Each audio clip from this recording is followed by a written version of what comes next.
एकदा अक्कलकोट येथे स्वामी समर्थ महाराज बसले होते. त्यांच्या दर्शनासाठी दररोज शेकडो भक्त येत असत. त्याच दिवशी एक गरीब अंध मनुष्य स्वामी महाराजांच्या दर्शनासाठी आला. त्याला लोकांच्या मदतीने स्वामींच्या चरणांपर्यंत नेण्यात आले. त्याने स्वामींना साश्रुपूर्ण नजरेने नमस्कार केला आणि म्हणाला, स्वामी, माझे जीवन अंधारात गेले. मला एकदाच तुमचं दर्शन व्हावं, हे माझं एकमेव स्वप्न आहे. स्वामी महाराज क्षणभर त्याच्याकडे पाहत शांत राहिले. मग त्यांनी जवळचं थोडं गंध म्हणजे चंदन घेतलं आणि त्या अंधाच्या डोळ्यांवर लावलं.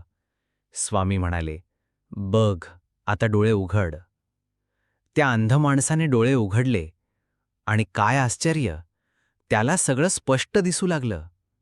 स्वामींचं तेजस्वी रूप पाहून तो थक्क झाला, रडायला लागला आणि त्यांच्या चरणी लोटांगण घातलं. त्यावेळी उपस्थित असलेले सर्व भक्तही आश्चर्यचकित झाले. त्यांनी प्रत्यक्ष डोळ्यांनी पाहिलं की जो माणूस पूर्णपणे अंध होता तो आता स्पष्टपणे सगळं पाहू लागला होता. श्री स्वामी समर्थ.